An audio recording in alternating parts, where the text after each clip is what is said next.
Every parent's worst nightmare is losing a child and never knowing what happened to them. For Jeremiah Pike, that nightmare became 30 years of silent torment in the mountains of Montana.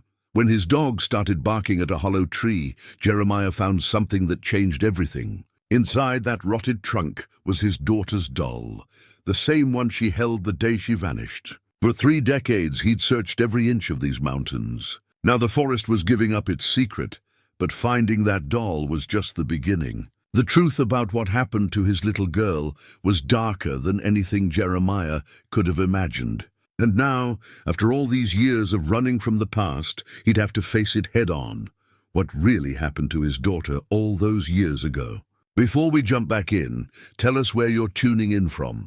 And if this story touches you, make sure you're subscribed, because tomorrow I've saved something extra special for you. The morning mist clung to the pine needles like old memories, reluctant to let go. Jeremiah Pike stood 6 feet tall in his worn leather boots, his frame still solid, despite the 72 years that had carved deep lines around his gray eyes. The Montana wilderness had been his sanctuary for 2 decades now, a place where a man could disappear from the world and let the world forget him right back. His cabin sat nestled in a grove of towering ponderosa pines, 15 miles from the nearest neighbor and 30 from the closest town. The structure was simple but well built. Logs chinked tight against the mountain cold, a stone chimney that drew clean, and windows positioned to catch the first light of dawn. It wasn't much, but it was enough for a man who'd learned to live with less than he'd once thought possible. Boone, his blue-tick coonhound, had been his only companion for the past 8 years. The dog was getting on in years himself, his muzzle gone silver and his joints stiff on cold mornings. But his nose remained sharp, as the day Jeremiah had found him as a pup, half-starved and abandoned on the mountain road. They understood each other, man and dog, both carrying scars from a world that had taken more than it gave.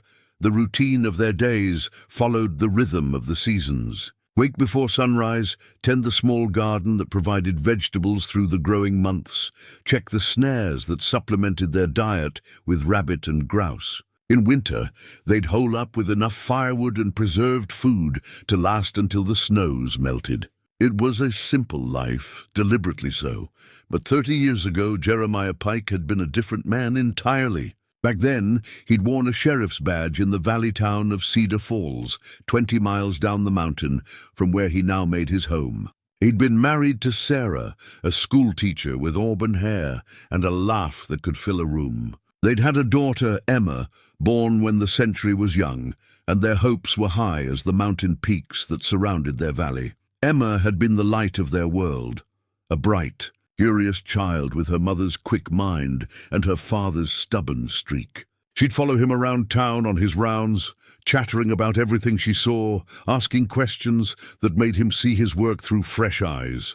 The townsfolk had called her Little Deputy, and Jeremiah had worn that title like a badge of honor. The memory of that last day remained as clear as mountain air, though he'd spent 30 years trying to blur its edges. It'd been October. The aspens turned gold, and the first frost threatening in the high country. Sarah had taken Emma to gather wild berries in the foothills, a tradition they'd started when the girl was barely old enough to walk. They'd done it dozens of times before, always staying on the well-marked trails that wound through the lower elevations. But that day, something had gone wrong. Sarah had returned alone as the sun was setting, her face white with panic, her voice breaking as she told him how Emma had wandered off while they were picking huckleberries near Willow Creek. She turned around for just a moment. She said, just long enough to move to a better patch of bushes, and when she looked back, Emma was gone. The search had consumed weeks. Every able-bodied man in the county had joined the effort, combing through every draw, every canyon, every hidden valley within 50 miles. They'd brought in tracking dogs from Denver, expert woodsmen from the Crow Reservation, even a few old-timers who claimed they could read sign like a book. But the mountain had swallowed Emma Pike without leaving so much as a footprint to follow. As autumn turned to winter, the searchers had gradually drifted back to their own lives. The official investigation was closed after 3 months. filed away as a tragic accident, a child lost to the wilderness, as had happened before and would happen again. But Jeremiah had never stopped looking. Even as the years passed and hope faded to a bitter ember in his chest, he'd continued his solitary searches, following every rumor, chasing every possibility, refusing to accept what everyone else had long since acknowledged. The cost had been everything he'd once held dear. Sarah had tried to rebuild their life, to move forward in the way that survivors must, but Jeremiah couldn't let go. His obsession with finding Emma had consumed him, driving a wedge between him and his wife that grew wider with each passing season. She'd pleaded with him to stop, to accept what had happened and try to heal. But he couldn't hear her through the roar of his own pain. Sarah had finally left him 7 years after Emma's disappearance, taking nothing but a single suitcase and a letter that he'd read so many times the paper had worn thin. She'd written about love that couldn't survive the weight of unresolved grief, about the necessity of choosing life over the pursuit of ghosts. He'd understood her reasons, even respected them, but understanding hadn't made the loss hurt any less. The town had eventually elected a new sheriff. Jeremiah had turned in his badge without ceremony, sold his house for far less than it was worth, and disappeared into the high country where he now made his home. He'd told himself he was retreating to heal, but healing had never really been the point. He'd come here to hide, to nurse his wounds in solitude, to wait for the mountain to give up its secrets or claim him in the trying. The people of Cedar Falls had long since stopped expecting to see Jeremiah Pike in town. Once or twice a year, he'd make the journey down to trade pelts and preserved meat for supplies he couldn't make or grow himself. But those visits were brief and conducted with the minimum of conversation necessary. The newer residents didn't know who he was, and the old-timers had learned not to ask questions about the hermit who lived up in the timber. But the mountain remembered everything. It remembered the desperate searches, the countless expeditions into its hidden places, the way a father's love had driven him to explore every shadow and hollow in his endless quest. And perhaps, in its ancient patience, it had been waiting for the right moment to speak. This morning had started like any other. Jeremiah had risen before dawn, as was his habit, and stepped outside to breathe the thin, clean air that came before sunrise. Boone had emerged from his sleeping spot under the cabin's covered porch, stretching and shaking off the night's chill. Together, they'd begun their morning routine, checking the small clearing where Jeremiah grew his vegetables, examining the snares he'd set along the game trails that crisscrossed his property.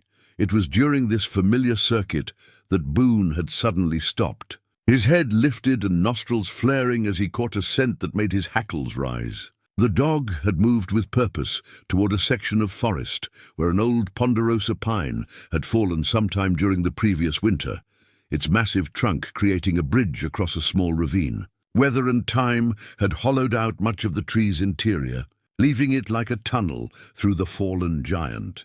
Boone had approached the hollow log with an intensity Jeremiah hadn't seen in years, whining and pawing at the opening while looking back at his master with eyes that seemed to plead for understanding. It was unusual behavior for the old hound, who typically reserved such excitement for the scent of fresh game or the occasional intrusion of bears or mountain lions into their territory.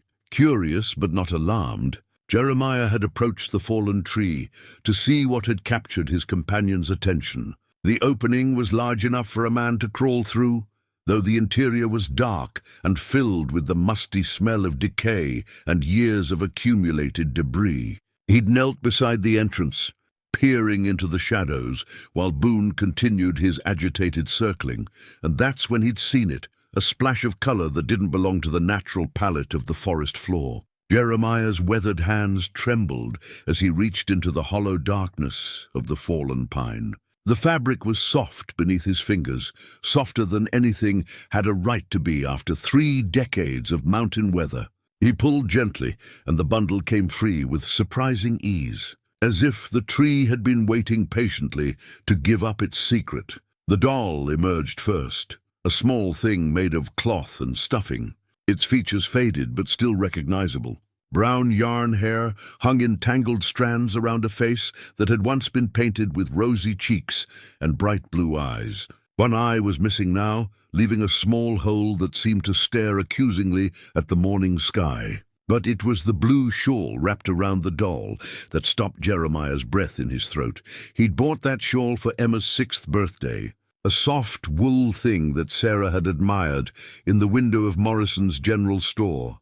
Emma had loved it immediately, declaring it the perfect blanket for her favorite doll, this very doll that now lay cradled in his shaking hands. She'd named the doll Rebecca and had carried it everywhere, wrapped in that blue shawl, talking to it in the serious way children do when they believe their toys can hear every word.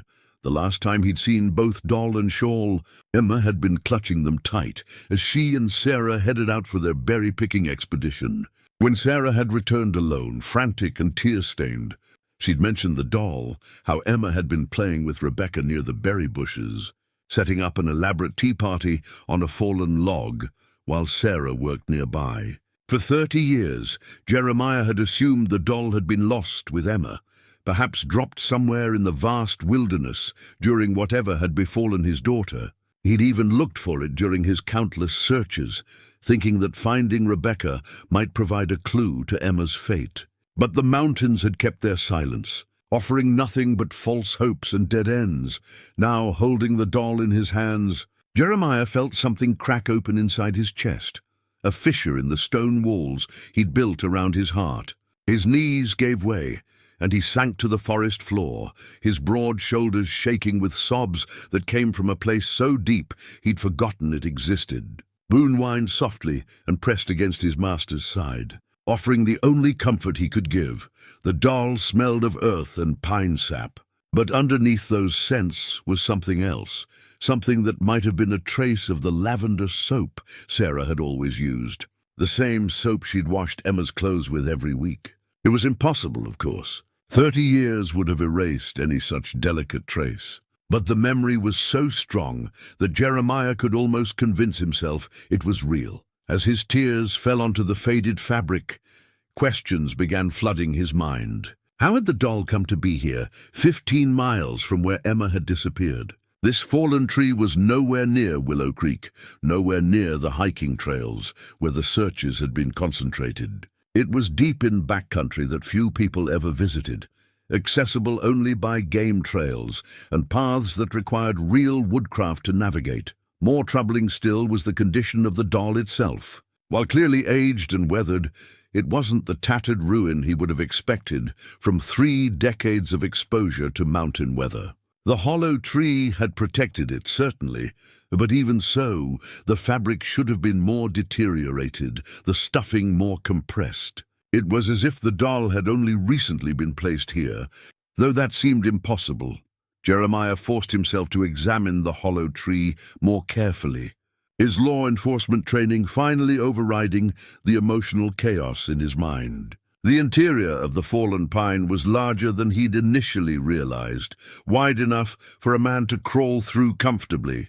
The wood was soft with rot, and generations of small animals had clearly used the space as shelter. But there, near where he'd found the doll, the debris had been disturbed recently. Someone had been here.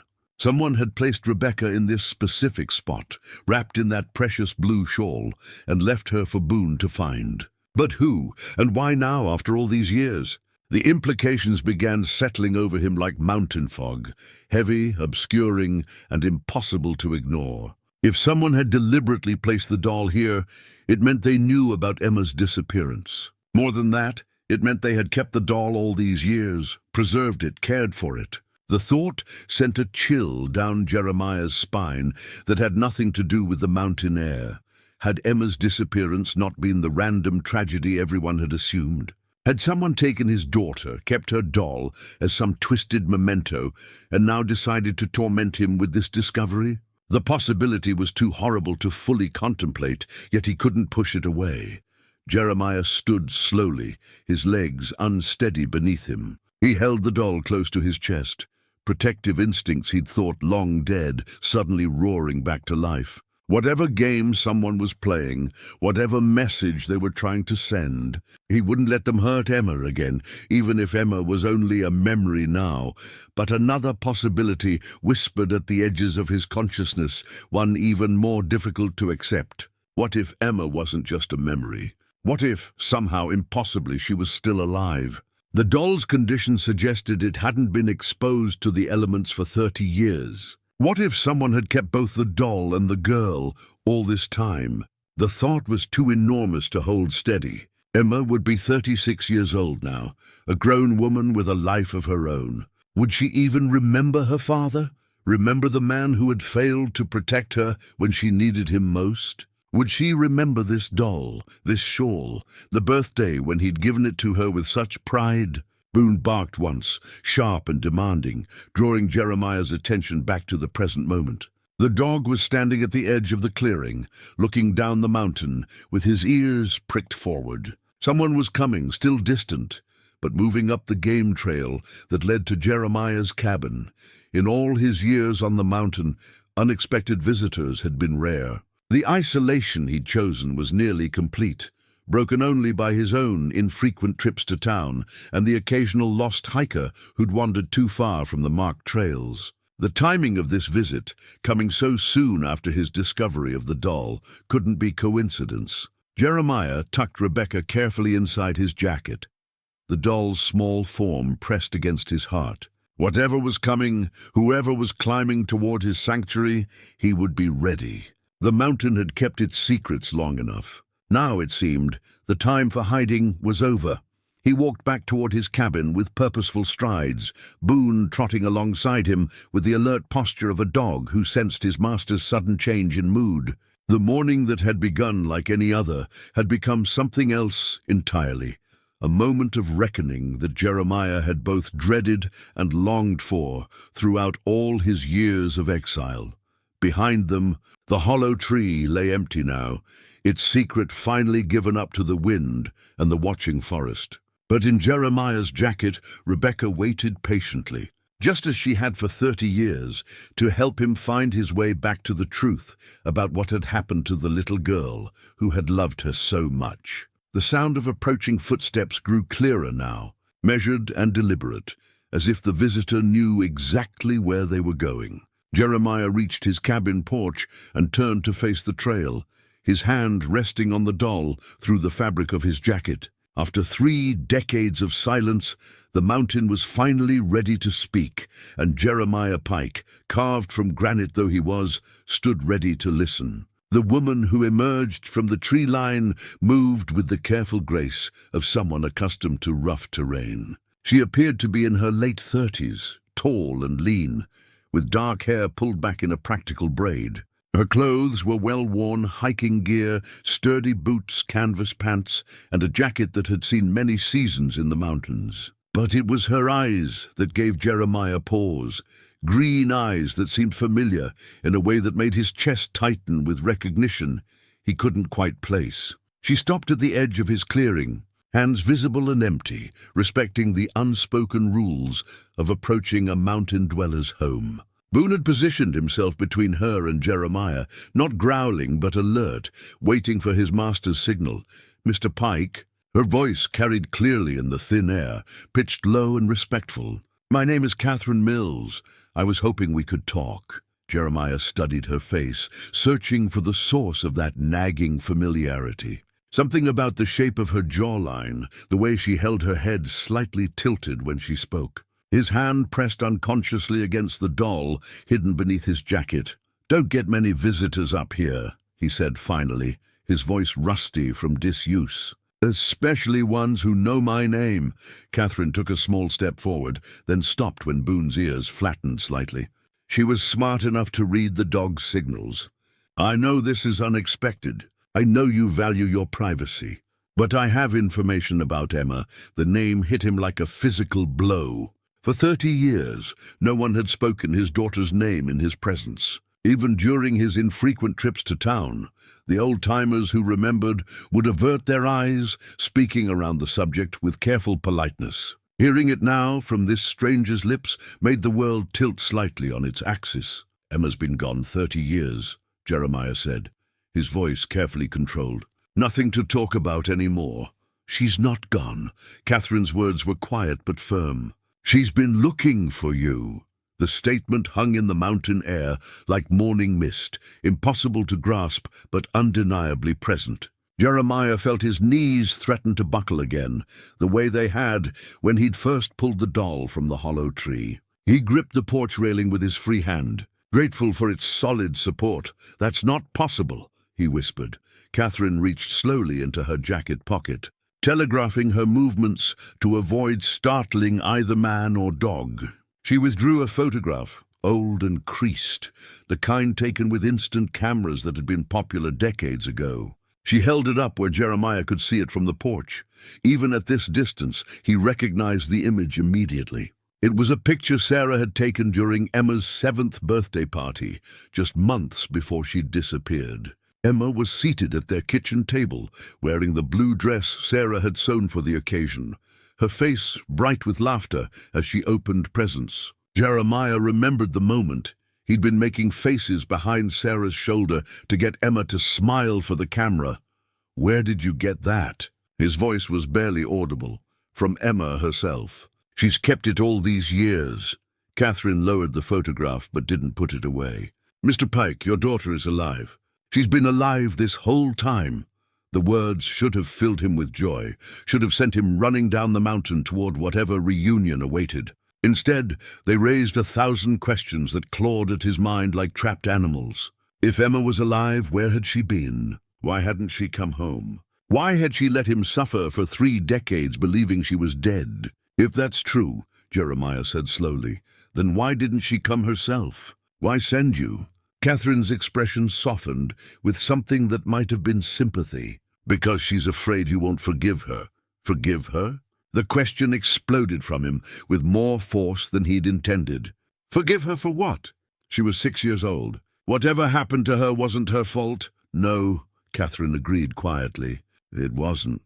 But what happened afterward, that's more complicated." She gestured toward the cabin's porch, where 2 old chairs sat side by side, relics from the life he'd lived before retreat and isolation. "Could we sit?" "This isn't a conversation for standing in a clearing." Jeremiah hesitated. 3 decades of solitude had taught him caution, and this woman's arrival, so soon after his discovery of the doll, seemed too convenient to be coincidence. But the photograph in her hand, the way she spoke Emma's name with such certainty, these things suggested she was telling the truth. However impossible it seemed, he nodded toward the chairs, and Catherine approached slowly, giving Boone time to accept her presence. The old hound settled at Jeremiah's feet as they both took seats, his eyes fixed on the stranger, but his posture relaxed. "Start from the beginning," Jeremiah said. "Tell me what happened to my daughter." Catherine studied his face for a long moment before speaking. "Emma was taken, Mr. Pike. Not by strangers passing through, not by wild animals or accidents in the wilderness. She was taken by someone who knew your family, someone who had been planning it. The confirmation of his worst fears should have been devastating. But Jeremiah found that a part of him had always known. The complete lack of evidence, the way Emma had simply vanished without a trace. It had never felt like an accident, even when that's what he'd tried to convince himself. Who? The single word carried 30 years of rage and grief. A man named Thomas Brennan. He worked at the lumber mill outside Cedar Falls back then. Quiet man, kept to himself, but he'd been watching your family for months before he acted. Jeremiah searched his memory for the name, for any recollection of interaction with someone called Brennan. The lumber mill had been one of many businesses he'd visited regularly in his role as sheriff, checking on things, making sure workers felt comfortable reporting problems or concerns. But he couldn't place a face to the name Catherine had given him. Brennan had lost his own daughter years earlier, Catherine continued. She died of fever when she was Emma's age, and something in his mind snapped. He became convinced that your family had stolen his happiness, that he deserved to have what you had. So he took her. The words tasted like copper in Jeremiah's mouth. He took her, Catherine confirmed. But not to hurt her, at least not in the way you might think. In his twisted logic, he was rescuing her from a life he thought was meant to be his. He'd built a cabin deep in the wilderness, north of here, in country so remote that search parties never came close. The magnitude of it began settling over Jeremiah like a landslide. While he'd been searching every canyon and creek bed for signs of his daughter, she'd been alive, held captive by a madman who thought he was saving her. The searches that had consumed years of his life had been focused in entirely the wrong direction. "How do you know all this?" he asked. Catherine's hand moved unconsciously to a scar that ran along her jawline, mostly hidden by her hair. "Because Thomas Brennan was my father, and Emma Pike became my sister." The silence that followed Catherine's revelation stretched between them like a chasm. Jeremiah stared at this woman who claimed to be the daughter of his child's kidnapper, trying to reconcile the calm, intelligent person sitting across from him with the monster who had destroyed his family. "Your father," he said finally, the words carefully measured. "Where is he now?" "Dead. Died 8 years ago." Catherine's voice carried no emotion, as if she were discussing the weather. "Heart attack while he was splitting firewood. Emma and I buried him in the clearing behind his cabin." Jeremiah felt a complex mix of emotions at this news. Relief that the man who had taken Emma could never hurt anyone again, but also a bitter disappointment that justice would never be served. He'd imagined confronting his daughter's kidnapper countless times over the years, had fantasized about the moment when he'd look into the man's eyes and make him pay for what he'd done. "You said Emma's been looking for me," Jeremiah said. "If Brennan's been dead for 8 years, why didn't she come home then?" Catherine shifted in her chair, and for the first time since she'd appeared in his clearing, she looked uncomfortable. "That's where it gets complicated. You have to understand, Mr. Pike, by the time my father died, Emma had been with us for 22 years. She was 28 years old, not the 6-year-old girl who'd been taken from Willow Creek, but she was still my daughter. Yes, she was. But she was also terrified."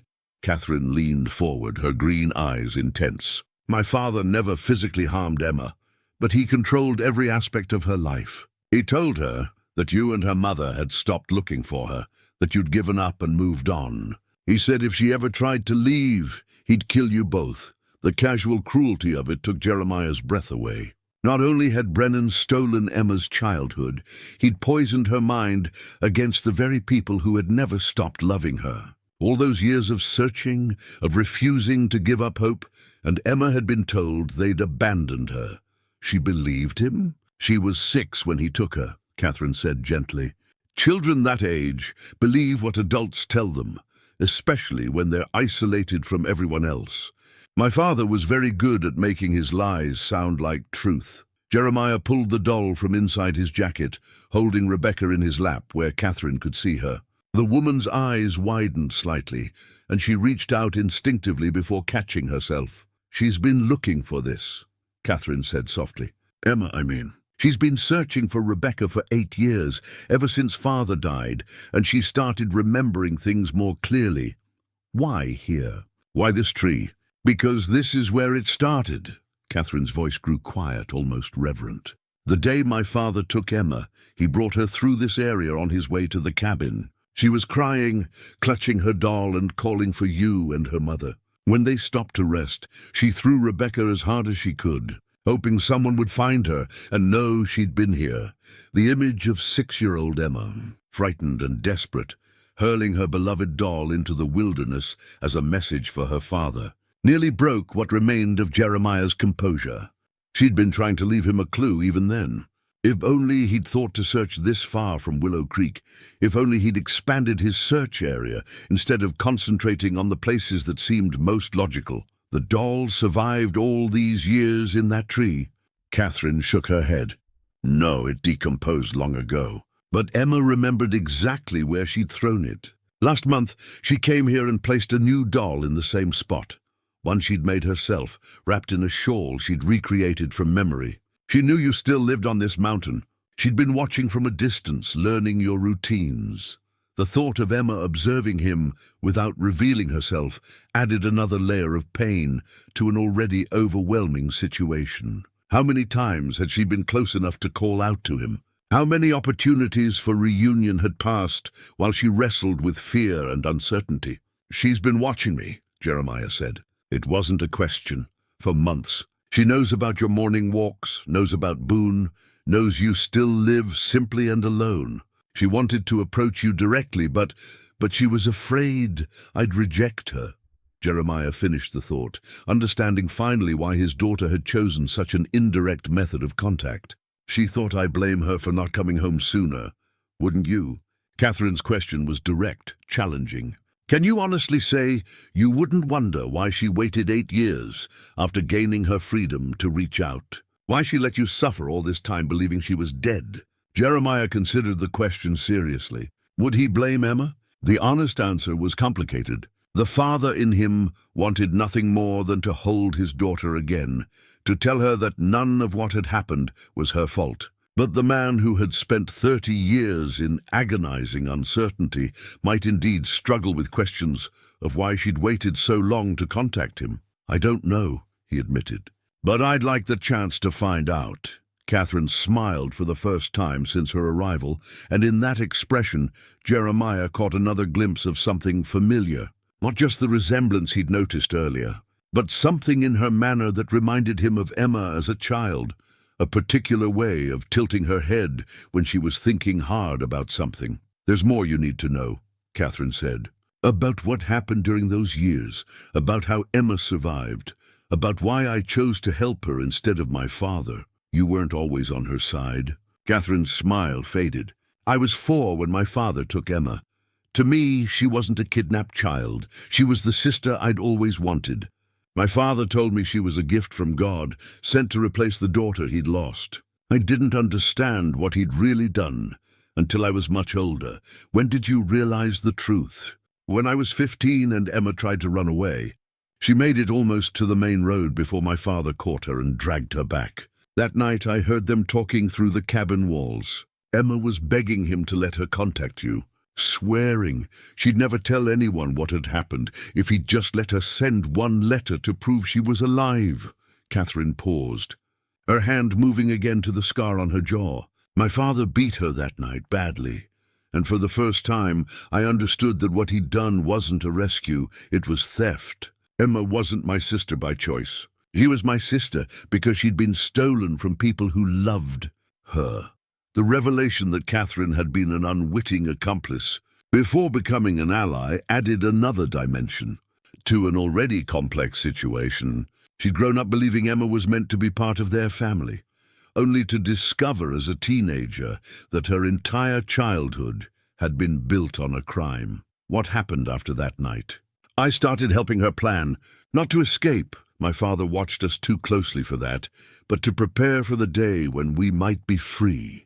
I taught her everything I could remember about the outside world, helped her practice driving when father was away, showed her how to survive in the wilderness if she ever got the chance to run. And when he died, Emma was paralyzed by fear and guilt. She'd spent so many years being told that you'd given up on her that she half believed it.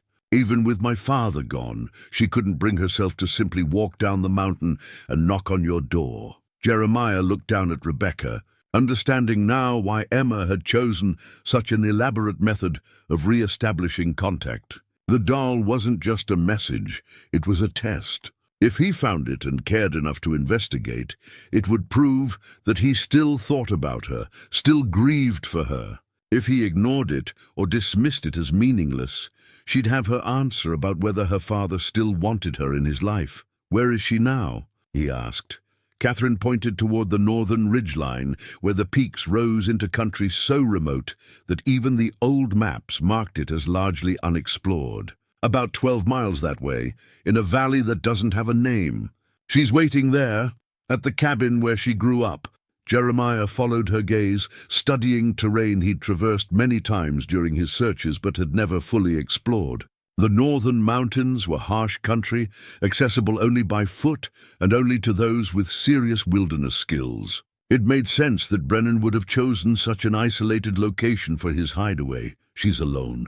Yes, she wanted it that way.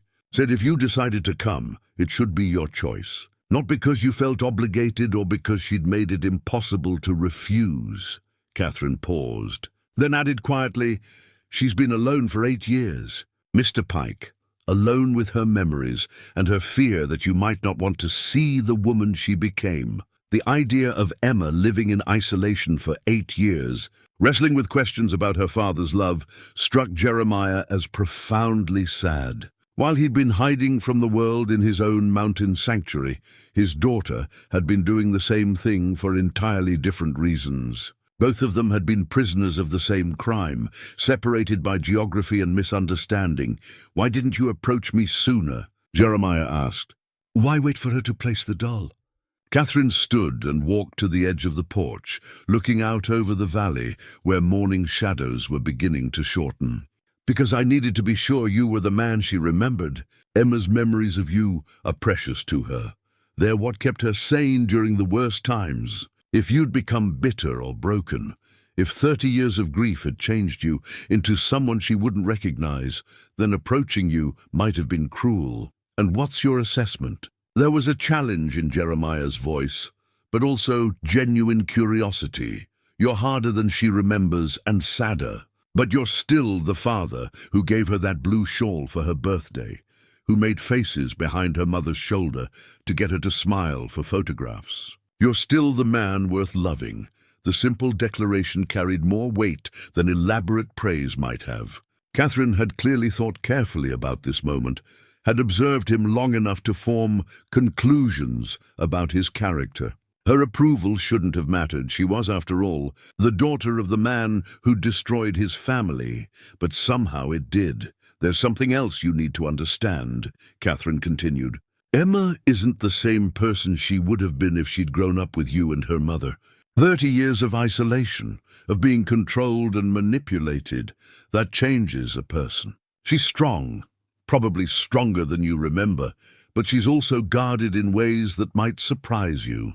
Jeremiah nodded, understanding the warning implicit in Catherine's words. He couldn't expect to pick up their relationship where it had been interrupted. Emma was no longer 6 years old, no longer the bright, chattering child who'd followed him around Cedar Falls.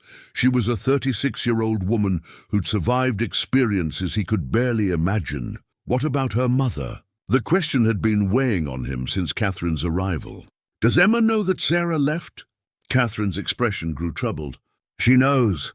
My father made sure to tell her years later, when she was old enough to understand. He used it as proof that her family had moved on without her." Another layer of Brennan's cruelty revealed itself. Not content to simply separate Emma from her parents, he'd twisted the knife by ensuring she knew about the divorce, probably presenting it as evidence that the Pike family had been happy to forget her. "Sarah remarried," Jeremiah said quietly. "Lives in Denver now, has grown children from her second marriage. I haven't spoken to her in 20 years. Do you want Emma to know that?"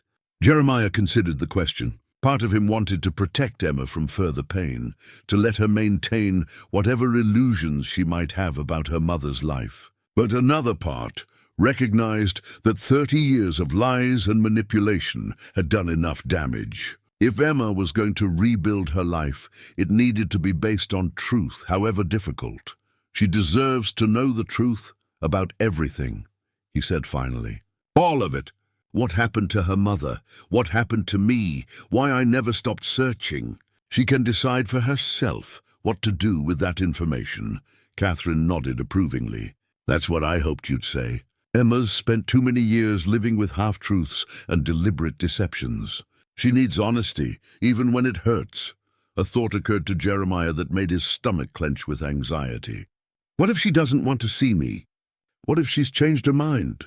"Then we'll deal with that when it happens," Catherine replied simply. "But I don't think that's likely. Do you know what she told me when she decided to place that doll in the tree?" Jeremiah shook his head. "She said she'd rather know for certain that you'd rejected her than spend the rest of her life wondering if you still loved her." That doesn't sound like someone who's planning to change her mind. The courage that decision must have required struck Jeremiah forcefully. After 30 years of captivity and 8 years of freedom paralyzed by uncertainty, Emma had finally chosen to risk everything on the chance that her father still cared. The doll in the hollow tree hadn't just been a message, it had been an act of profound bravery. "How do I find her?" he asked. Catherine reached into her jacket and withdrew a hand-drawn map, sketched on what looked like bark paper with charcoal. The route it showed was complex, following game trails and natural landmarks rather than any official paths. "It's a hard day's hike," she said, handing him the map. "The last 2 miles are particularly difficult. Steep country with loose rock and deadfall. But Emma knows these mountains as well as anyone alive. She'll be watching for you." Jeremiah studied the map, recognizing some of the landmarks Catherine had marked. The route would take him through country he'd searched during the early years after Emma's disappearance, but into areas he'd never fully explored. He could have passed within a mile of Brennan's cabin during those desperate expeditions and never known his daughter was so close. "When should I go?" "That's up to you. But if I were you, I wouldn't wait. Emma's been carrying this fear for 8 years. Every day she doesn't hear from you, she becomes a little more convinced that her worst assumptions are true." Jeremiah looked down at Rebecca, still cradled in his lap. The doll that had been thrown into the wilderness 30 years ago as a desperate plea for help had finally fulfilled its purpose. After 3 decades of silence, Emma had found a way to call to her father across the vast emptiness that had separated them. "I need to prepare for the journey," he said, standing from his chair. "Gather supplies, plan the route, Mr. Pike." Catherine's voice stopped him. "There's one more thing Emma wanted me to tell you. If you decided to come." Jeremiah turned back to face her, seeing something in her expression that made his chest tighten with anticipation. "She said to tell you that she still has the dress. The blue one her mother made for her 7th birthday. She's kept it all these years, even though it hasn't fit her since she was 12. She wanted you to know that she never forgot who she was, never forgot where she came from. The image of grown Emma carefully preserving a child's dress for 30 years, keeping it as a tangible link to the family she'd lost, completed the destruction of Jeremiah's emotional defenses. He sat down heavily, overwhelmed by the magnitude of love and loyalty that gesture represented. "I'll leave at first light," he said, when he could trust his voice again. "Will you come with me?" Catherine shook her head. "This is between you and Emma. I've done what I came to do." She paused, then added, "But I'll be around if either of you needs anything. I have a place about 5 miles south of here, close enough to help, but far enough away to give you privacy." She stood to leave, then turned back one final time. "Mr. Pike, Emma's going to be nervous when you arrive. Probably terrified, actually. She's been imagining this reunion for 8 years, and reality never matches our fantasies. Just be patient with her, and with yourself."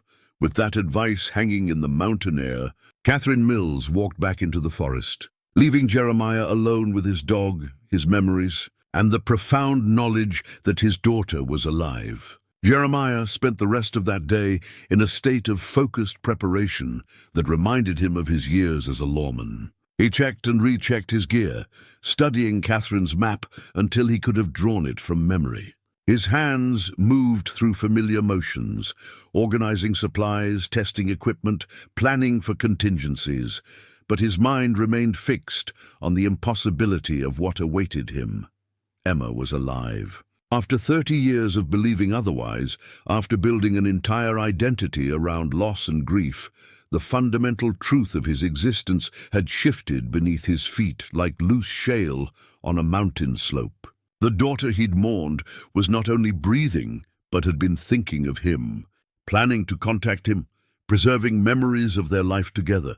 As evening approached, Jeremiah found himself holding Rebecca again, studying the careful craftsmanship that had gone into recreating his daughter's childhood companion. Emma had sewn this doll by hand, probably working by lamplight in the isolated cabin where she'd spent most of her adult life. Every stitch represented an act of remembrance, a deliberate choice to honor the past rather than let it fade. The blue shawl was particularly remarkable in its accuracy. Emma had somehow managed to match not just the color, but the texture and weight of the original wool. She must have carried the memory of that fabric in her fingers for 30 years, storing the tactile sensation alongside visual recollections of birthdays and bedtime stories. Sleep, when it finally came, brought dreams that were both blessing and torment. Jeremiah found himself reliving moments from Emma's childhood with startling clarity,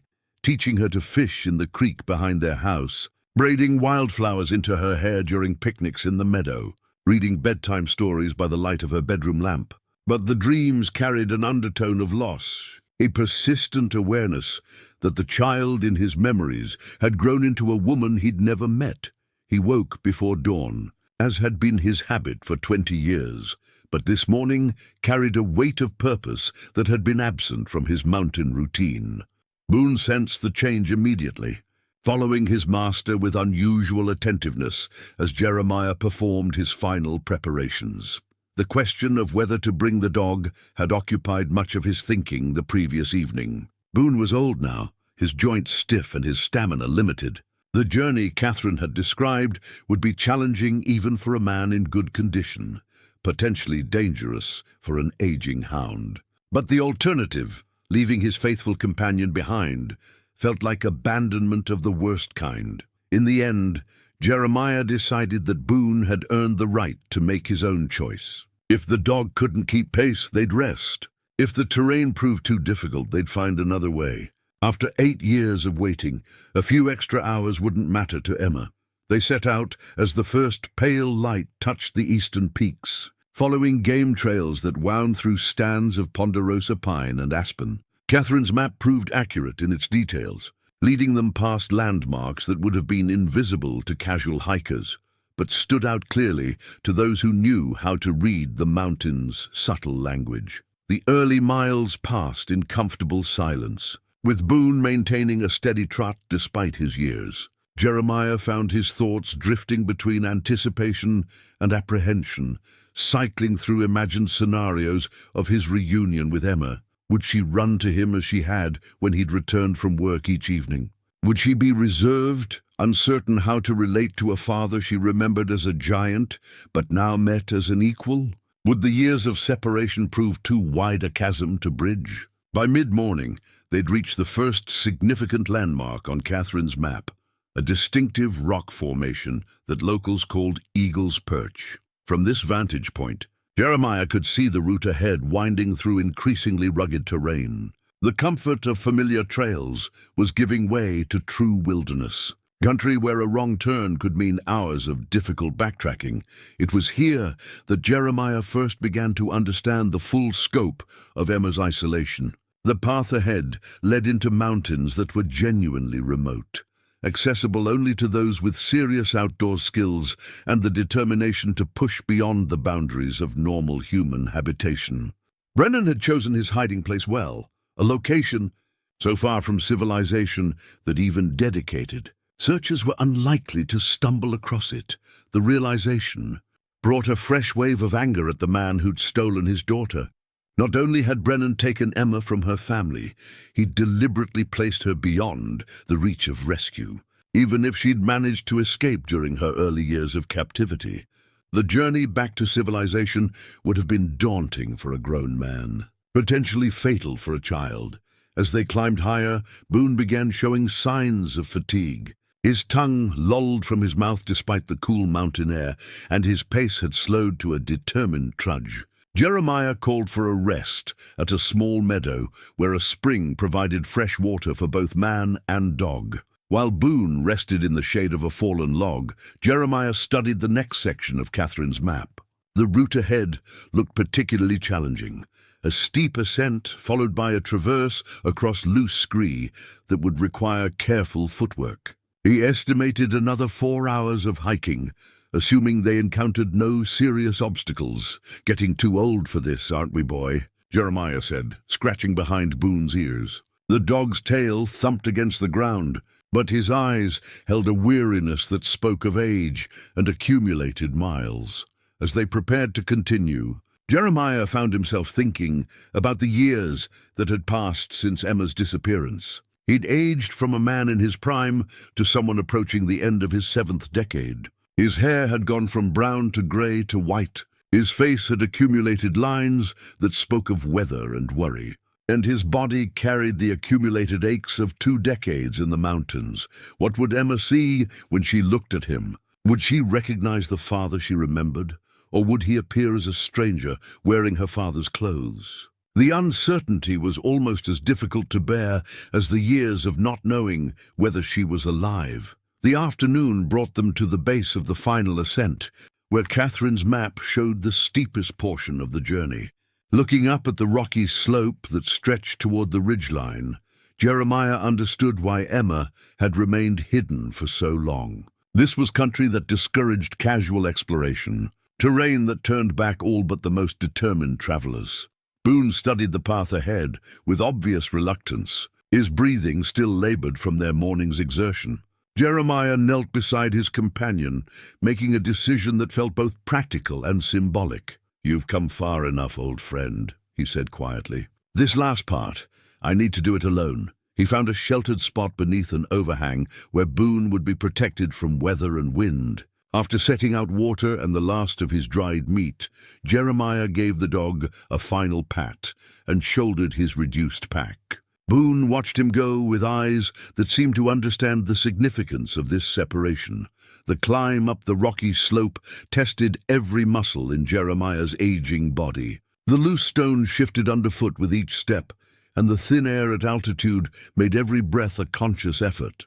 But with each vertical foot gained, he felt closer to a reunion that had been 30 years in the making. Near the top of the ridge, Jeremiah paused to catch his breath and study Catherine's map one final time. According to her notations, Emma's Valley lay just beyond the next rise. After 3 decades of searching, he was perhaps an hour away from seeing his daughter again.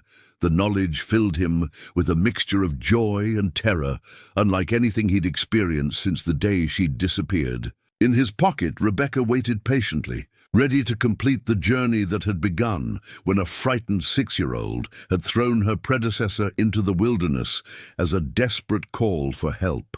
Jeremiah folded the map, straightened his pack, and began the final approach to a reunion he'd dreamed of for half his lifetime. The valley that opened before Jeremiah was nothing like what he'd expected. Instead of the primitive hideaway he'd imagined, he found himself looking down at what could only be described as a small homestead. A well-built log cabin sat at the valley's center, surrounded by carefully tended gardens, a chicken coop, and what appeared to be a workshop or barn. Smoke rose from the cabin's chimney, and he could see the geometric patterns of cultivated fields stretching toward the valley's far end. This wasn't the ramshackle prison of a madman.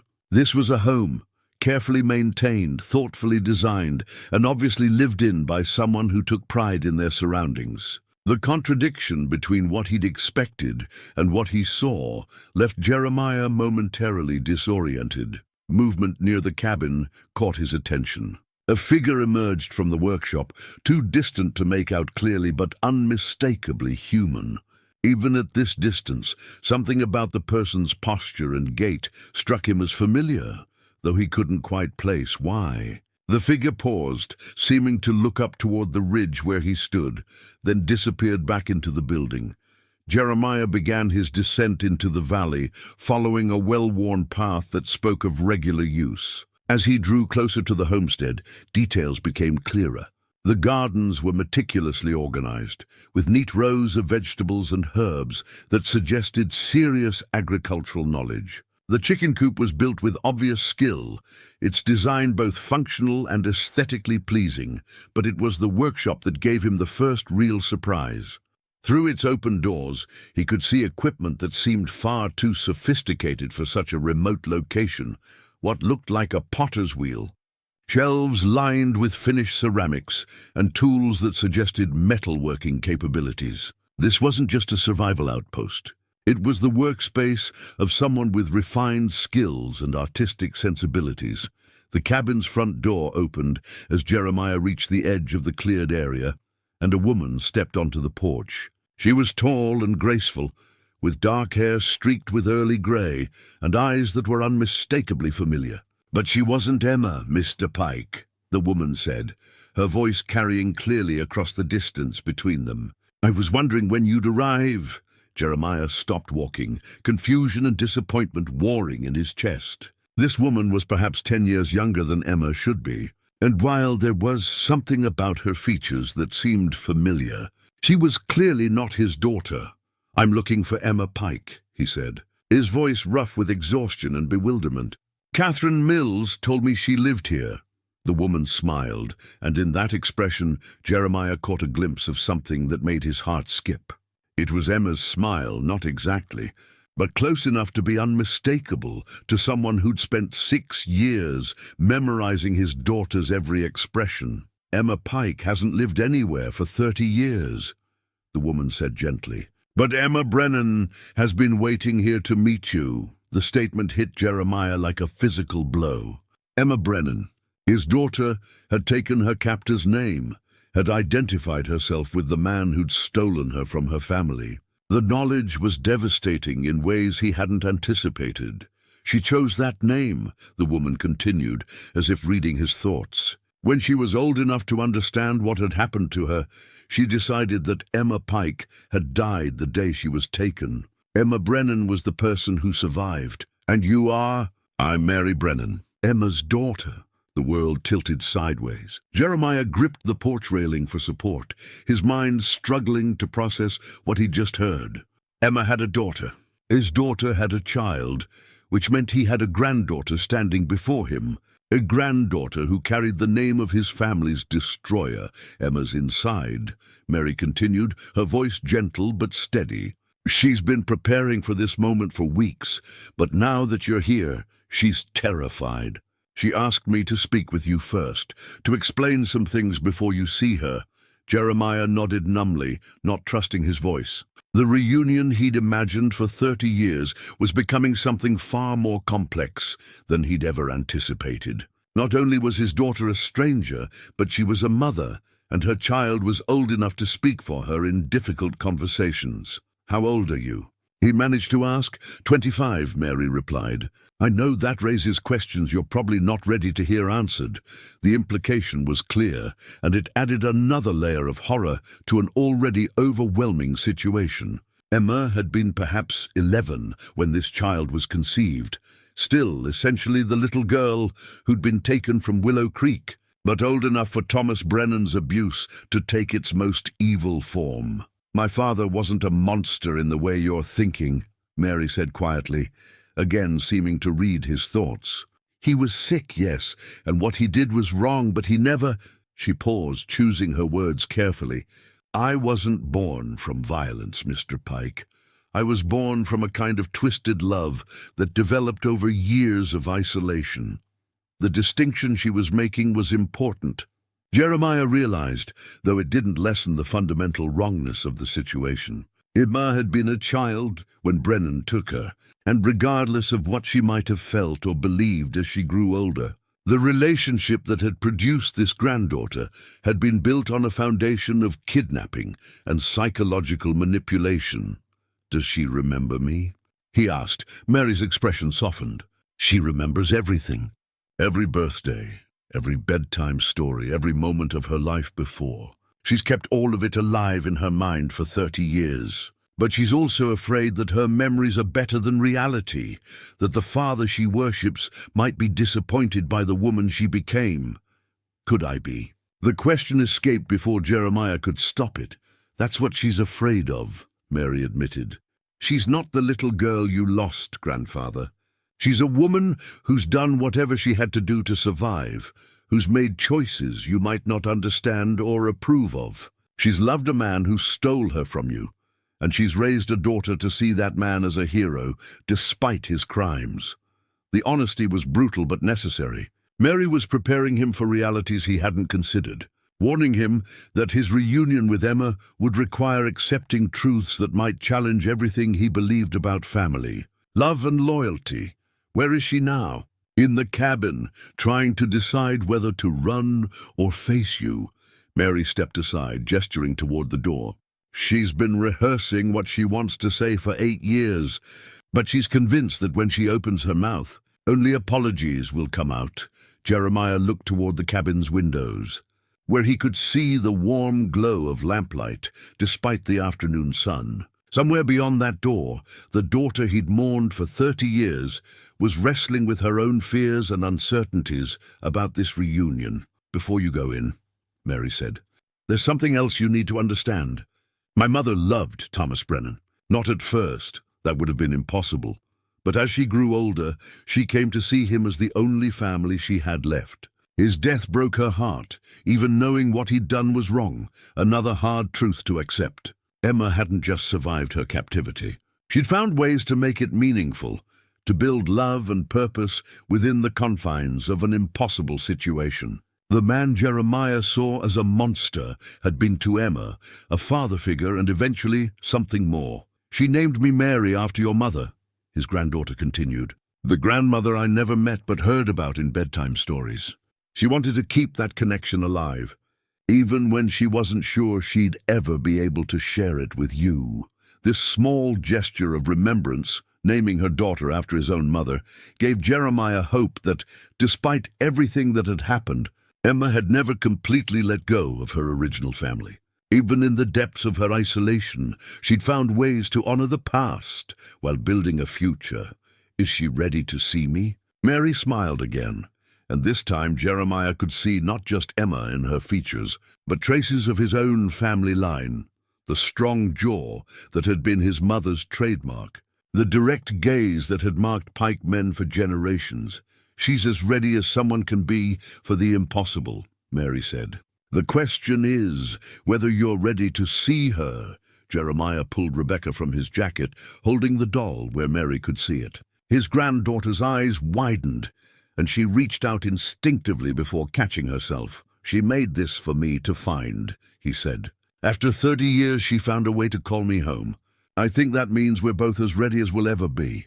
Mary nodded and opened the cabin door, revealing a warm interior lit by oil lamps and heated by a wood-burning stove. And there, silhouetted against the golden light, stood a woman who was unmistakably his daughter.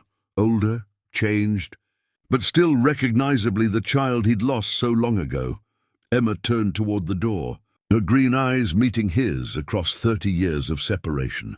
And Jeremiah Pike finally understood that some miracles are worth waiting a lifetime to receive. For a moment that stretched like eternity, father and daughter simply stared at each other across the threshold of the cabin. Emma stood frozen in the lamplight, her hands clasped tightly in front of her, while Jeremiah remained on the porch, Rebecca clutched against his chest like a talisman. The weight of 30 years pressed down on them both, making even breathing feel difficult. Emma had grown into a beautiful woman, though not in the conventional way. Her face showed the marks of hard living and mountain weather, with lines around her eyes that spoke of squinting against snow glare and wind. Her dark hair, so much like her mother's, was pulled back in a practical braid, but silver threads caught the lamplight. She was tall and strong-looking, with the kind of lean muscle that came from years of physical work. But it was her eyes that held Jeremiah captive, green eyes that were unmistakably the same ones that had looked up at him with complete trust when she was 6 years old. They held wariness now and fear, but underneath those defensive emotions, he could see the spark of intelligence and determination that had marked his daughter even as a child. "Hello, Papa," Emma said finally, her voice barely above a whisper. The word Papa hit Jeremiah with devastating force. It was what she'd called him as a little girl, pronounced with the careful precision of someone learning to speak properly. Hearing it now from the lips of a grown woman nearly destroyed what remained of his composure. Emma. He spoke her name like a prayer, like something sacred that needed to be handled with infinite care. Mary stepped quietly past them both, disappearing into what looked like a kitchen area, giving them the space they needed for this moment. Her presence lingered, though, a reminder that this reunion was more complicated than either father or daughter had imagined it would be. "You look old," Emma said, and then immediately flushed with embarrassment. "I'm sorry, I didn't mean—" "I am old," Jeremiah replied gently. 30 years older than the last time you saw me. You look—" He struggled for words that could encompass the magnitude of what he was seeing. "You look like your mother." Emma's face crumpled slightly at the mention of Sarah. "Catherine told me she left. Told me she remarried and has other children now." "Yes," Jeremiah confirmed, wishing he could soften the truth somehow. "She tried to wait, tried to heal, but I couldn't let go of looking for you. It drove us apart. I'm sorry." The words came out in a rush, heavy with guilt that had been festering for years. "I'm sorry she lost her family because of me. Sorry you spent your life searching for someone who was never coming home. Emma." "No." Jeremiah stepped forward instinctively, then stopped himself when he saw her tense. "You have nothing to apologize for. You were 6 years old. None of what happened was your fault. But what happened after?" Emma's voice broke slightly. "What I became, the choices I made, the life I built here, that was my fault." Jeremiah looked around the cabin's interior, taking in details he'd missed during his initial shock. The space was comfortable and well organized, with handmade furniture that showed real craftsmanship. Bookshelves lined one wall, filled with what looked like hundreds of volumes. Paintings hung on the walls, landscapes that captured the mountain's beauty with an artist's eye. This wasn't the primitive shelter he'd expected to find. This was a home built with love and care. "Tell me about your life," he said, settling carefully into a chair that Emma indicated. "Tell me about the 30 years I missed." Emma perched on the edge of another chair, maintaining distance but no longer looking ready to flee. "I don't know where to start." "Start with what you remember about that day at Willow Creek." Emma closed her eyes. And for a moment, Jeremiah could see the 6-year-old she'd been, small and vulnerable and trying to be brave. "I remember picking berries with Mama. I remember she was wearing her blue dress, the one with tiny flowers on it. I was playing with Rebecca, setting up a tea party on that old log." She opened her eyes and looked directly at him. "I remember a man coming out of the trees. He was crying, talking about his little girl who died, saying that I looked just like her. He said my parents had sent him to bring me home, that there was an emergency." The casual cruelty of the lie made Jeremiah's hands clench into fists. Brennan had used a child's trust and natural desire to help to manipulate her into coming with him willingly. "I believed him," Emma continued. "He seemed so sad, and he knew my name, knew things about our family. When I started to get scared and asked for Rebecca, he said we'd come back for her later. So I threw her into the woods, hoping someone would find her and know I'd been there." "That was very smart," Jeremiah said quietly. "That was exactly the right thing to do." Emma's smile was small but genuine. "You always told me to leave signs if I ever got lost." I remembered what happened then. He carried me deeper into the mountains than I'd ever been. When I got tired and started crying for you and Mama, he told me that you'd been in an accident, that you might not live. He said he was taking me somewhere safe until you got better. The elaborateness of Brennan's deception became clearer with each detail Emma shared. He hadn't simply kidnapped a child. He'd constructed an entire false reality designed to make her grateful for his protection. "How long before you realized he was lying?" "Years," Emma admitted, shame coloring her voice. "He was very good at making the lies sound reasonable. When I asked why we couldn't visit you in the hospital, he said the doctors wouldn't allow children. When I asked why we couldn't at least send letters, he said you were too sick to read them, but you eventually figured it out. When I was about 12, I started asking questions he couldn't answer well. Why hadn't any other family members come to check on me? Why didn't we ever go to town for supplies? Why couldn't I go to school with other children?" Emma stood and walked to the window, looking out at the valley she'd called home for so long. "That's when he told me the truth, or at least his version of it.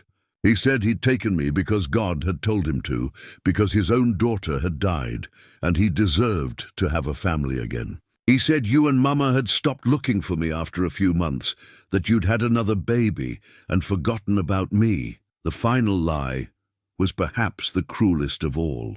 Not only had Brennan stolen Emma's childhood, he'd poisoned her memories of her parents' love by convincing her they'd replaced her. "He was lying about that too," Jeremiah said firmly. "I never stopped looking, not for a single day in 30 years. Emma turned back to face him, tears streaming down her cheeks. "I know that now. Catherine told me about your searches, about how you gave up everything else to keep looking. But for so long I believed him. What changed?" "Mary." Emma's voice grew stronger when she spoke her daughter's name.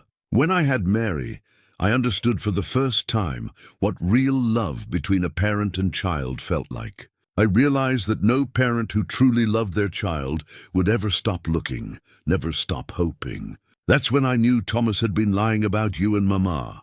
The mention of Mary brought up questions Jeremiah wasn't sure he was ready to ask. His granddaughter was 25, which meant Emma had been perhaps 11 when she was conceived. The math was horrifying, regardless of how Emma had come to view her relationship with Brennan. "You loved him," Jeremiah said carefully. "It wasn't a question," Emma nodded, not looking away from his eyes. "I loved him because he was all I had. He was my whole world for 22 years, Papa. He fed me, taught me to read, protected me from things that scared me. When you're that isolated, that dependent on someone, love becomes a survival mechanism. And Mary's father—" "Thomas," Emma confirmed quietly. "I know how that sounds to you. I know what you're thinking about the age I was, about the wrongness of it. But by the time Mary was conceived, I was 18, and I thought he was my husband. He'd convinced me we were married in the eyes of God, that our isolation made normal ceremonies unnecessary." Jeremiah struggled to process this information without judgment, but it was perhaps the most difficult thing Emma had shared. The idea of his daughter being manipulated into such a relationship, even as an older teenager, filled him with rage that had nowhere to go. "I need you to understand something," Emma continued, her voice growing stronger. "Thomas never forced himself on me, never hurt me physically in any way. What he did was worse. He made me believe that loving him was my choice, my idea. He was very good at psychological manipulation. But you did love him." "Yes," Emma said simply. "Wrong as it was, twisted as the foundation was, I did love him. And when he died, I grieved for him. That's something I need you to accept if we're going to have any kind of relationship." The honesty was brutal, but necessary. Emma was laying out the terms of their reunion, making it clear that she wouldn't apologize for the life she'd built or the feelings she'd developed during her captivity. She was asking him to accept her as she was, not as he might wish she'd become. "Can you do that?" she asked. "Can you love a daughter who loved her kidnapper?" Jeremiah looked at this woman who was unmistakably his child, who carried his blood and his mother's name in her memory, who had found ways to survive and even thrive in circumstances that should have destroyed her. She was asking him to love not just the 6-year-old he'd lost, but the complex, damaged, resilient woman she'd become. "Yes," he said finally. "I can do that." Emma's face crumpled with relief, and for the first time since he'd entered the cabin, she moved toward him. Slowly, hesitantly, she reached out and touched the doll he still held in his hands. "You kept her safe," Emma whispered, her fingers tracing Rebecca's faded features. "Just like I should have kept you safe," Jeremiah replied, his own voice breaking. "You tried. Papa, you tried for 30 years, and then, finally, impossibly, his daughter was in his arms.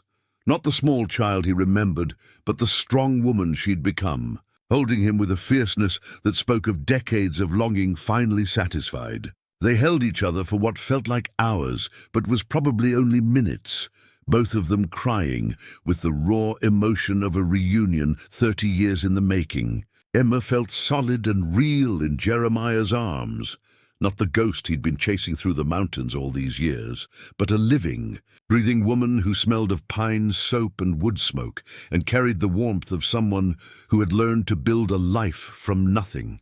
When they finally separated, Emma wiped her eyes with the back of her hand, a gesture so familiar from her childhood that it made Jeremiah's heart ache. She'd done the same thing after falling and scraping her knee, after crying over a broken toy, after any of the small tragedies that had seemed enormous to a 6-year-old mind.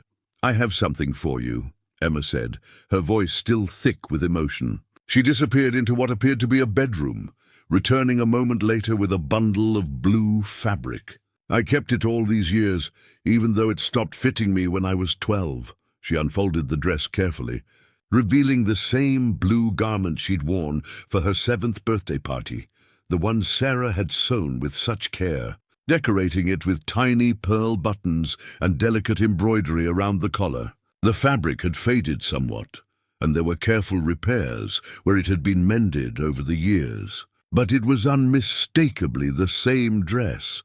I used to put it on when I was scared, Emma explained, smoothing the fabric with gentle hands. When Thomas told me you'd forgotten about me, I'd wear this dress and remember the birthday party. Remember how proud you looked when Mama brought me downstairs wearing it for the first time. Jeremiah touched the dress with trembling fingers, remembering Sarah bent over her sewing machine night after night, determined to create something special for their daughter's birthday. The dress had been Sarah's way of showing love, practical, beautiful, made to last. She would want you to have this back, he said quietly. No, Emma shook her head firmly. This dress belongs here now. It's part of the life I built, part of the memories that kept me sane during the hardest times. But I wanted you to see that I never forgot where I came from. Mary emerged from the kitchen, carrying a tray with 3 cups of coffee and what looked like fresh bread. She'd obviously been giving them privacy for their reunion, but now seemed to sense that they were ready for her presence. She set the tray on a small table and took a seat across from them, studying her grandfather with open curiosity. You look like the photographs, Mary said simply. Mama has pictures of you from when she was little. She used to show them to me when I was growing up, tell me stories about my grandfather who lived down in the valley. She told you about me. Everything she could remember, Mary confirmed. How you taught her to fish, how you used to read her stories before bed, how you made faces behind Mama Sarah's shoulder to make her laugh for pictures. She made sure I knew that I had family beyond this valley, even if we couldn't contact them. The knowledge that Emma had kept his memory alive for her daughter was both comforting and heartbreaking. Mary had grown up knowing about grandparents she'd never met, about a larger family that existed somewhere beyond the mountains. It must have been a special kind of torture for a child, knowing about connections she couldn't explore. What did you tell her about why we weren't in contact? Jeremiah asked Emma. The truth, as much as I understood it, Emma replied. That Thomas had taken me when I was little, that my original family thought I was dead, that the situation was too complicated for simple solutions. I never wanted her to grow up with the lies I'd believed. Mary leaned forward slightly, her green eyes, so like Emma's, fixed on Jeremiah's face. I've wanted to meet you my entire life, she said. But I was also afraid of what it would mean. If you couldn't accept Mama's life here, couldn't accept the choices she made, then what would that mean for me? The question was more perceptive than Jeremiah had expected from someone so young. But then he realized that Mary had probably been thinking about these complications for years. She was the product of a relationship that most people would consider wrong, raised in isolation by a mother who carried the trauma of kidnapping and manipulation. Of course, she would worry about acceptance and judgment. You're my granddaughter, Jeremiah said firmly. Nothing changes that. Nothing makes it less true or less important. Mary's smile was radiant, transforming her face in a way that made her resemblance to Emma even more pronounced. Good, she said simply, because I plan to be part of your life now, whether you like it or not. The easy confidence in her declaration reminded Jeremiah of Emma as a child. The same determination, the same assumption that love conquered obstacles. It was remarkable how certain traits seemed to pass down through generations, surviving even the most unlikely circumstances. Tell me about this place, Jeremiah said, gesturing around the cabin. How did you build all this? Emma's expression grew more animated as she described the years of work that had gone into creating their mountain homestead. Thomas had been a skilled craftsman, she explained, and he taught both her and Mary to work with wood and stone. The cabin had been expanded several times as their needs grew, always with an eye toward both function and beauty. The workshop is where I make pottery, Emma continued, pride evident in her voice. Mary does metalwork, jewelry mostly, but also practical things like tools and hardware. We trade our work in town for supplies we can't make ourselves. You go to town? Jeremiah was surprised. He'd assumed they lived in complete isolation. Twice a year, Mary explained. We take our goods to a trading post about 20 miles south of here. The man who runs it doesn't ask questions about where we come from or why we live so far out. He just cares that our work is good quality. The picture they painted was of a life that was isolated but not entirely cut off from the world. They'd found ways to be self-sufficient while still maintaining minimal contact with civilization. It was a delicate balance that spoke to careful planning and considerable skill. I'd like to see your work, Jeremiah said. Emma's face lit up. Really? You're not just being polite? I'm never just polite, he replied, earning a laugh from both women, a sound that filled the cabin with warmth and lightness.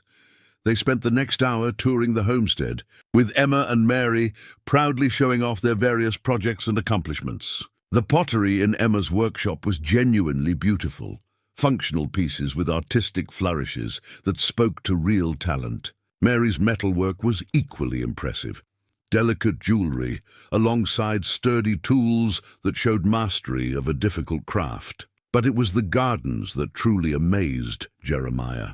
They'd somehow managed to create productive growing space in a mountain valley where the growing season was brutally short. Root cellars and preserved foods suggested they were completely self-sufficient in terms of nutrition. Thomas taught us most of this, Emma explained as they walked between the rows of vegetables. He was determined that we'd never have to depend on the outside world for survival.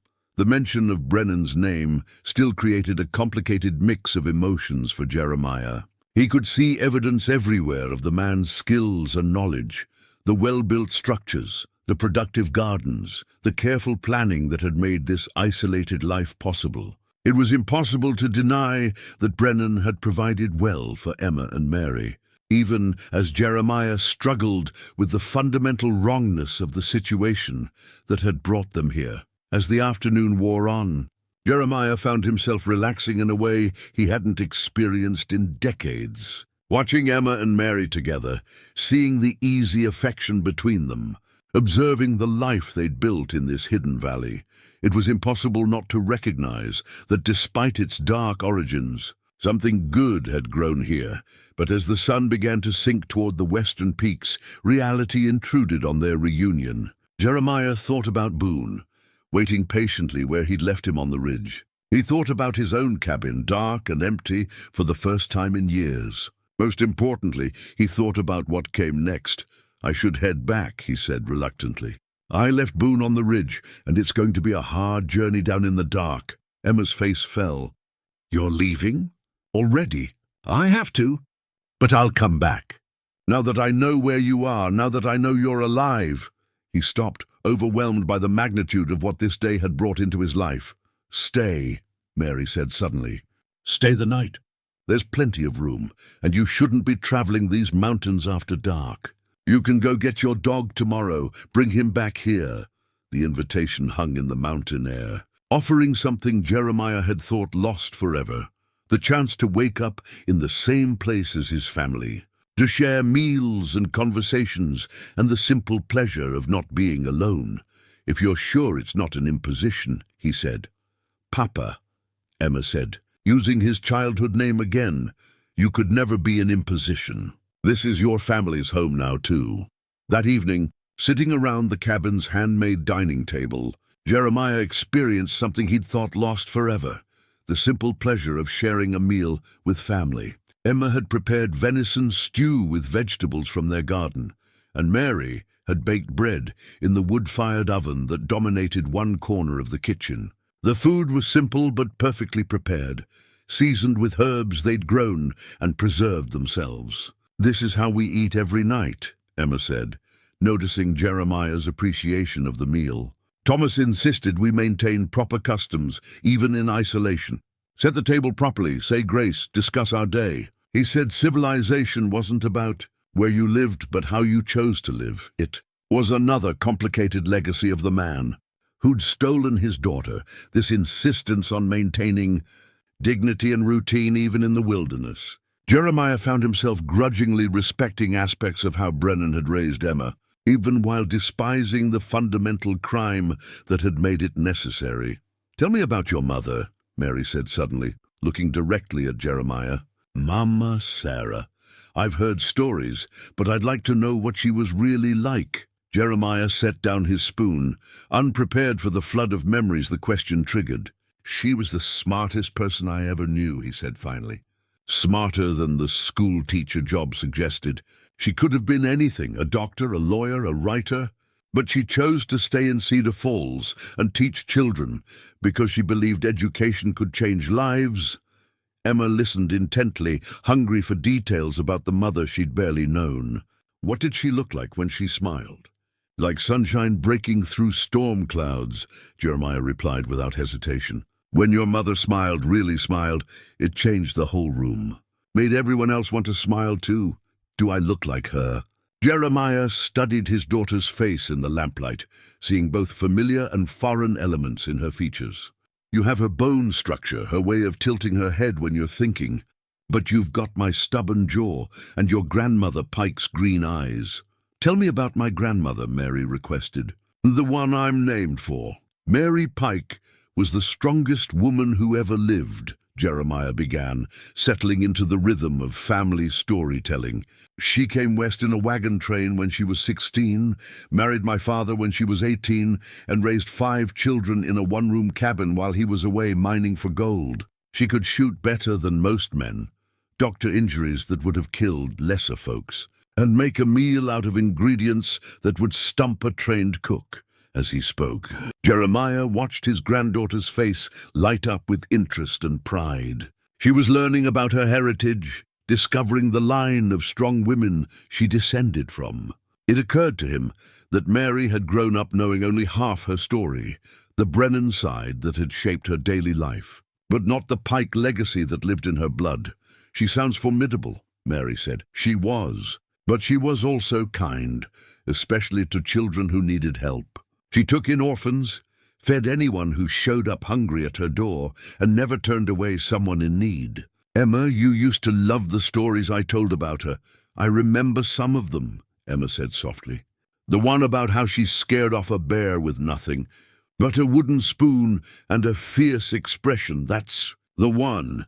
Jeremiah smiled at the memory of 6-year-old Emma's wide-eyed fascination with her grandmother's adventures. "She said the bear took one look at her face and decided he'd rather find dinner somewhere else." Mary laughed, a sound that filled the cabin with warmth. "I like thinking I'm named after someone so brave." "You are brave," Jeremiah told her. "Both of you are. What you've built here, the way you've survived and thrived despite everything, that takes the kind of courage your great-grandmother would have recognized and respected." As the evening progressed, they shared more stories, Emma describing the challenges of learning to live off the land, Mary talking about her experiments with different metalworking techniques, Jeremiah recounting some of his less painful memories from the search years. Gradually, the conversation became easier, more natural, as if they were picking up threads of connection that had been interrupted but never truly broken. When full darkness fell outside the cabin windows, Mary excused herself to prepare a sleeping area for Jeremiah in the main room. Emma helped him settle in, providing extra blankets and making sure he had everything he needed for the night.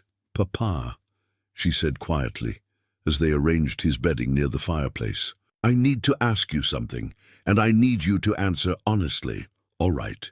Do you think you can forgive me? Not just for surviving, but for the choices I made while I was surviving." Jeremiah stopped what he was doing and looked directly at his daughter. "Emma, there's nothing to forgive. You were a child when this started, and everything that happened after was about finding ways to stay alive and sane in an impossible situation. But I loved him," she whispered. "Even knowing what he'd done was wrong, even understanding that he'd stolen me from you, I still loved him. And part of me misses him even now." The confession hung between them, heavy with shame and confusion. Emma was asking him to accept not just that she'd survived her captivity, but that she'd found ways to make it meaningful, even sacred in its own twisted way. Love isn't always logical, Jeremiah said carefully. Sometimes we love people who hurt us, or who make choices we can't understand. That doesn't make the love wrong, it just makes it human. You really believe that? I believe that you did what you had to do to survive, and that includes finding ways to love and be loved, even in the worst circumstances. I believe that Thomas Brennan, whatever his crimes, gave you Mary, and Mary is one of the greatest gifts I've ever received. Emma's eyes filled with tears again. But these seemed different from the earlier ones, tears of relief rather than fear. I spent 8 years afraid you'd hate me for not being the daughter you remembered, she said, and I spent 30 years afraid I'd failed you as a father, Jeremiah replied. Maybe it's time we both stopped being afraid of things that were never true. Emma kissed his forehead, a gesture that transported him instantly back to bedtime rituals from decades past. Sleep well, Papa. Tomorrow we'll go get Boone and bring him home. After she'd gone to her room, Jeremiah lay on the comfortable bedding staring up at the cabin's rafters. For the first time in 30 years, he wasn't alone. Somewhere beyond the wooden walls, his daughter and granddaughter were sleeping peacefully, safe and whole and part of his life again. The doll Rebecca sat on the table beside his makeshift bed, her button eye catching reflections from the dying fire. She completed her mission at last, carried a message across 30 years of separation, and brought a family back together. Tomorrow, Jeremiah would retrieve Boone and begin figuring out how to integrate this new reality into his life. But tonight, for the first time since October of 1993, he fell asleep knowing that his daughter was alive and safe. Outside the cabin, the mountain wind whispered through the pines, carrying the scent of snow from the high peaks. Winter was coming, as it always did in this country, but inside the warm cabin, 3 generations of family slept peacefully, finally reunited after decades of separation and loss. Jeremiah woke to the sound of quiet conversation and the smell of coffee brewing. Through the cabin's windows, he could see that dawn was still an hour away, but Emma and Mary were already up, moving efficiently through their morning routine. He lay still for a moment, savoring the unfamiliar pleasure of waking up to the sounds of family life. "Good morning, Papa," Emma said softly when she noticed he was awake. "I hope we didn't disturb you. Best sleep I've had in 20 years, he replied honestly, sitting up and stretching muscles that felt more rested than they had in recent memory. Mary appeared with a cup of coffee, prepared exactly the way he preferred it, strong and black, the way mountain folk learned to drink it when supplies were precious. The fact that she'd somehow intuited his preferences spoke to an attentiveness that reminded him of Emma as a child. "We should leave early if we're going to retrieve your dog and get back before the weather changes," Emma said, glancing toward the windows where grey clouds were gathering over the peaks. Jeremiah nodded, recognizing the signs of an approaching mountain storm. In country this remote, being caught in bad weather could be dangerous, even for experienced outdoors people. "Boone will be ready to move. He's probably been watching for me since yesterday." The journey back to where he'd left his faithful companion took most of the morning, with Emma proving to be as skilled a mountain traveler as anyone Jeremiah had ever encountered. She moved through the rough terrain with the confidence of someone who'd spent decades learning every trail and landmark in this area. Mary stayed behind at the cabin, citing the need to prepare for the storm that was obviously building. They found Boone exactly where Jeremiah had left him, alert and anxious, but unharmed. The old dog's tail wagged with desperate enthusiasm when he saw his master, but his attention quickly shifted to Emma. For a moment, man and daughter held their breath, wondering how the hound would react to this stranger. Boone approached Emma cautiously, sniffing carefully at her extended hand. Then, as if recognizing something familiar in her scent or manner, his tail began wagging again. He pressed against her legs in the same trusting way he'd always greeted people he considered family. "He knows," Emma said wonderingly, scratching behind the dog's ears.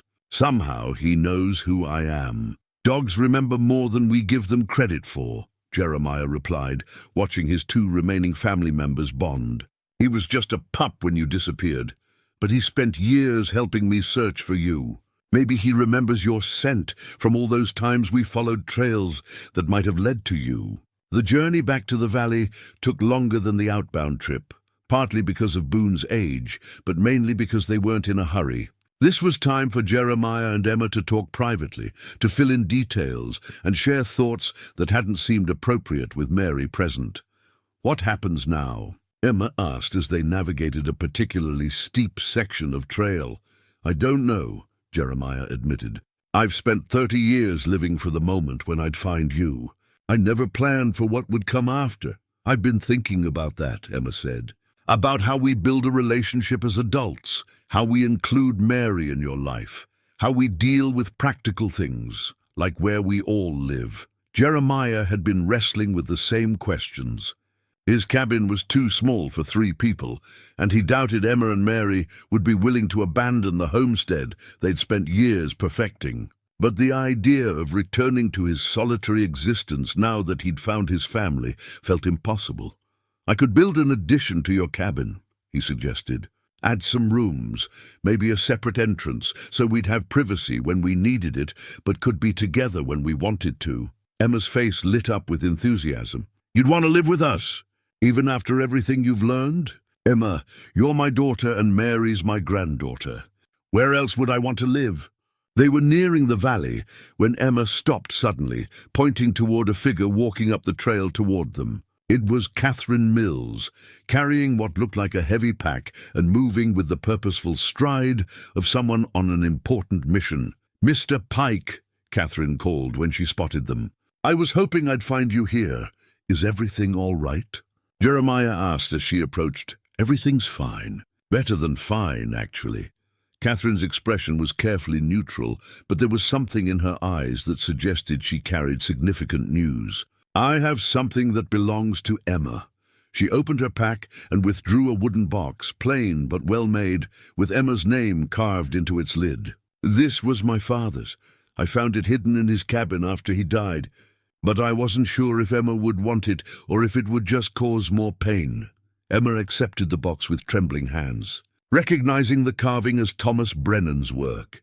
She opened it carefully, revealing a collection of items that made her gasp with surprise and emotion. Inside were photographs, dozens of them, showing Emma at various ages throughout her captivity. But these weren't the documentation of a crime. They were family photos, carefully composed and lovingly preserved, showing Emma learning to cook, working in the garden, celebrating birthdays, holding baby Mary. They were the record of a life, strange and isolated though it had been. At the bottom of the box was a letter, written in Brennan's careful handwriting and addressed to Emma. She read it silently, tears streaming down her face, before handing it to Jeremiah.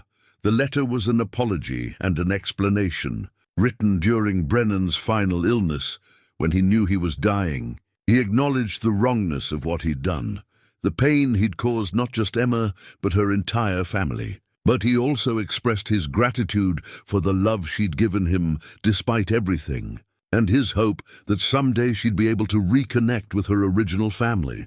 "He kept pictures of you too," Catherine told Jeremiah, indicating several photographs of him during his search years. "He used to watch you sometimes from a distance. I think he felt guilty about what he'd stolen from you, but he could never figure out how to make it right." The knowledge that Brennan had observed him during his searches, had seen the pain his actions had caused, but had been too cowardly or confused to act, filled Jeremiah with a complex mixture of anger and pity. The man had clearly suffered from his own choices, but that suffering could never balance the scales of what he'd done. "Why are you showing us this now?" Emma asked Catherine. "Because I think you both need to understand that my father wasn't a monster, even though he did monstrous things. He was a broken man who made terrible choices, but he loved you in his own twisted way. And toward the end, he regretted those choices deeply, as if summoned by the emotional weight of the moment. The first snowflakes of the approaching storm began to fall. They were large, wet flakes that suggested the weather was about to become serious. "We need to get to shelter," Jeremiah said. Looking at the rapidly darkening sky, they made the final push to the valley as the storm intensified, arriving at the cabin just as the snow began to fall in earnest. Mary had prepared for their return, with hot soup waiting and the fire built up against the cold. That evening, as the storm raged outside, the three of them sat around the fire while Jeremiah read aloud from one of the books in Emma's collection, a volume of poetry that she'd treasured during her years of isolation. Boone lay contentedly at his feet, finally reunited with the family he'd helped search for across decades of mountain wilderness. "This feels right," Mary said quietly, as her grandfather finished a particularly beautiful poem about finding home in unexpected places. "It does," Emma agreed, looking around at the cabin that now held 3 generations of her family. Jeremiah nodded, understanding that this moment, sitting by the fire with his daughter and granddaughter while snow fell outside and his old dog dozed peacefully, was worth 30 years of searching. The family that had been torn apart by one man's twisted actions had been rebuilt into something different, but equally precious. Outside, the mountain wind howled through the pines, but inside the warm cabin, 3 people who'd found their way back to each other sat in comfortable silence, finally at peace. The long search was over, the healing could begin, and in the morning, they would start building a new life together, one that honored both the past they'd lost and the future they'd found. Rebecca sat on the mantelpiece above the fire, her button eye reflecting the dancing flames, a silent witness to the reunion she'd helped orchestrate. After 30 years of keeping secrets, the mountain had finally given up its greatest treasure. A daughter returned to her father, her family made whole again, despite everything that had tried to tear it apart. The storm would pass, as storms always did in this country. But the love that filled this cabin would endure, strengthened by the trials that had tested it and proven it unbreakable. In the end, that was what mattered most. Not the years they'd lost, but the years they now had ahead of them, together at last.